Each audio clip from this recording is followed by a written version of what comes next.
and welcome to PCN in these unique and troubling times. We thought it would be useful to bring you some information from various parts of the industry, and the quickest way of doing that is via the internet and the medium of video. We've just started doing it. It's not super polished, but sometimes you just have to jump in and get on with it. So here's our first one, which is an interview with Anthony Petteford, who's the Managing Director of VA Airline Training. There'll be more to come, so please check back. Thanks. Well, I'm here with Anthony Petteford, or Anthony Petteford's joined online. Anthony is, what's your job title? CEO at Virtual Aviation or VA Airline Training? Indeed, yeah, VA Airline Training. So I'm the Managing Director of VA Airline Training in Cambridge. More to the point, and not to put too fine a point on it, you've been around a bit in the industry. I think that would be fair to say, would it not? Yeah, that's the polite version of it. Yeah, so about 25 years. So I first entered teaching people to fly in about 1995, and then progressed through the industry over, I guess, a number of decades and through some interesting times, of which today, of course, we include that list of activity. Yeah, we've been running Pilot Careers Live, although it hasn't always been called that.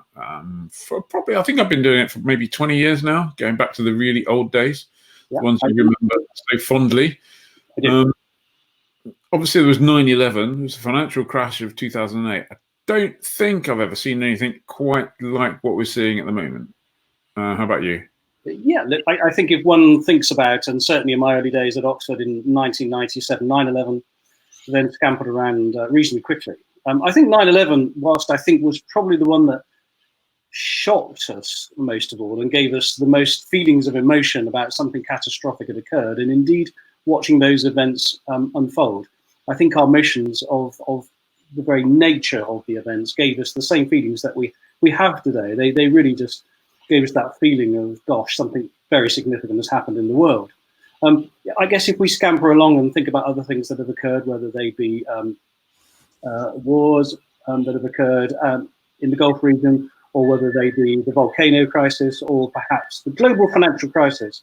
So the global financial crisis was probably the one that gave us the most extended period of uncertainty, during which I think people thought, gosh, will we ever pop out the other side of this? So I think different emotions during those times, but certainly as one goes through those years, quite a few of them have occurred, and pop out of the other side, we always do.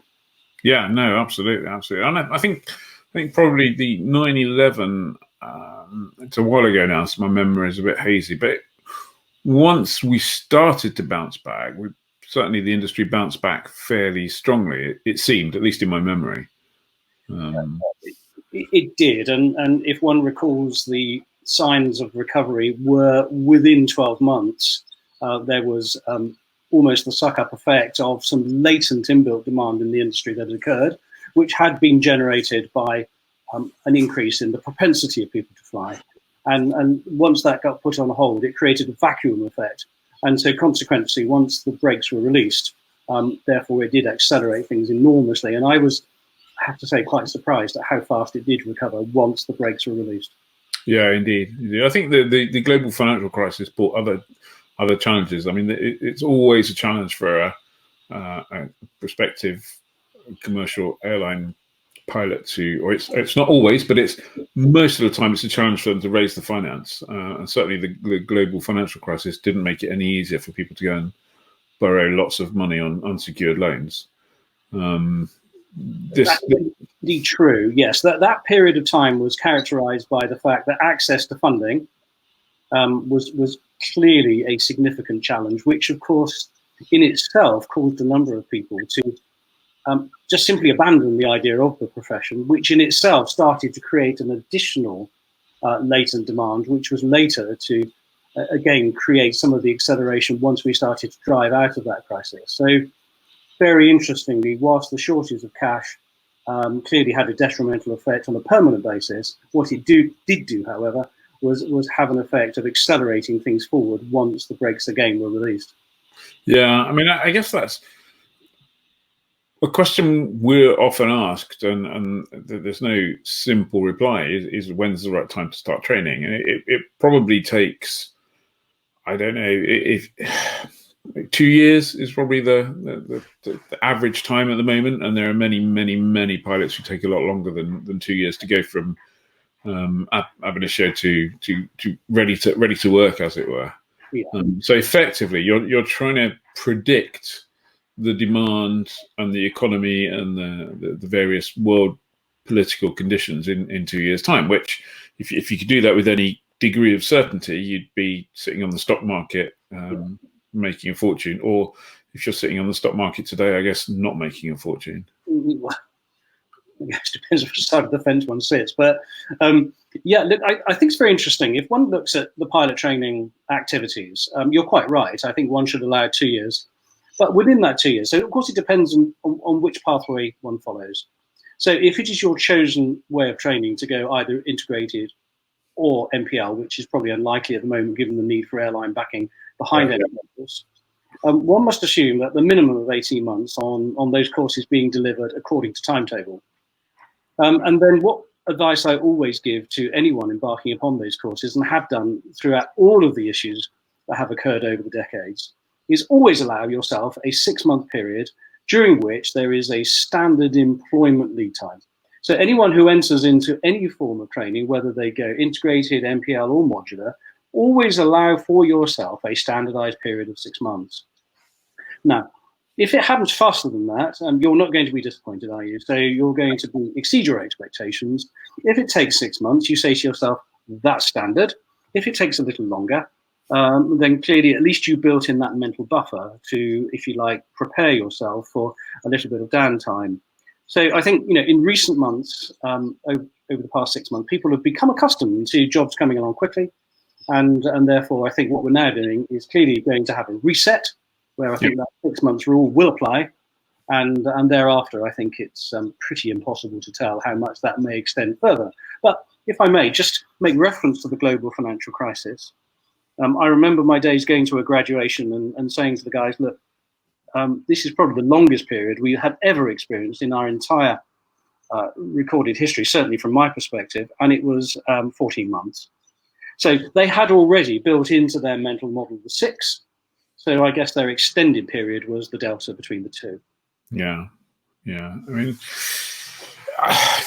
there'll be people watching this who've planned, dreamt, and who can't really see anything other than a career as a commercial pilot, and watching the news, listening to the rolling radio, following everything on Twitter has got to be pretty depressing at the moment. But it is worth remembering that, based on your basis, that's kind of a 24, 30 month period of time. So rounding it up for the uncertainties, you're really looking at a kind of 3-year window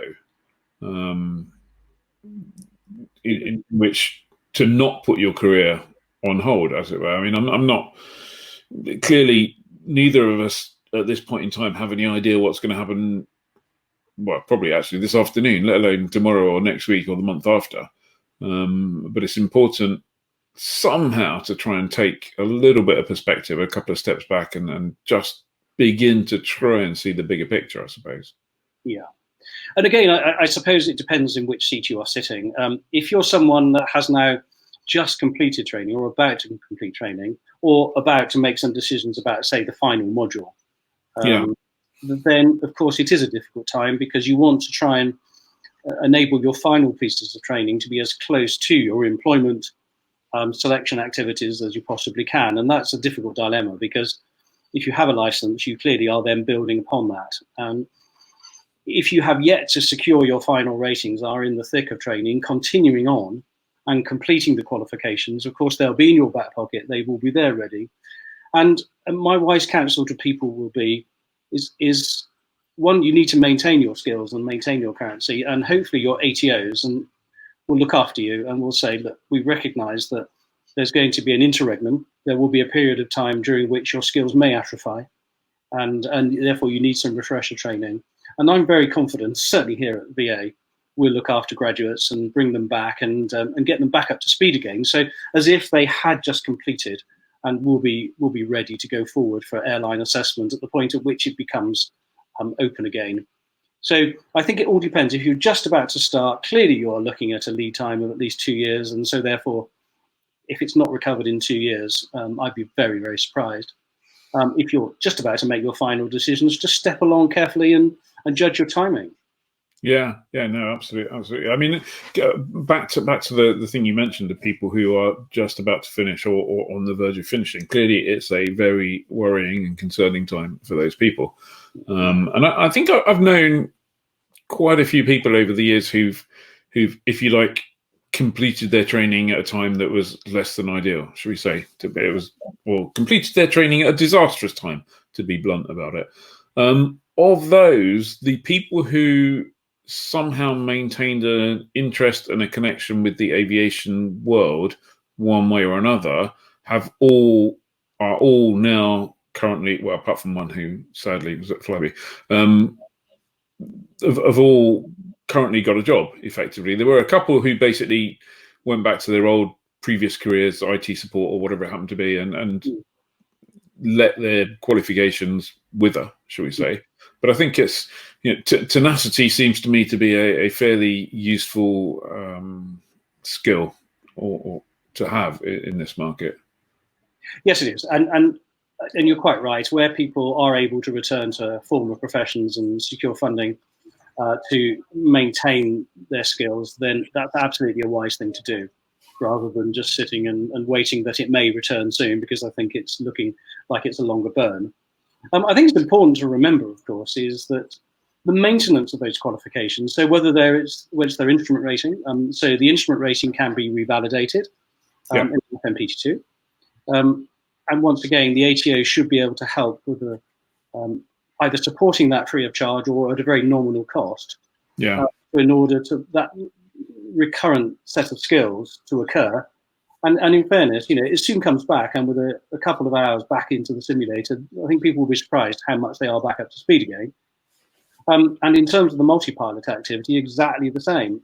We've had some people who have not flown a multi-pilot aeroplane, not flown the Boeing or the Airbus, and they've come back, and within 2 hours, they're back as if they had just completed the course.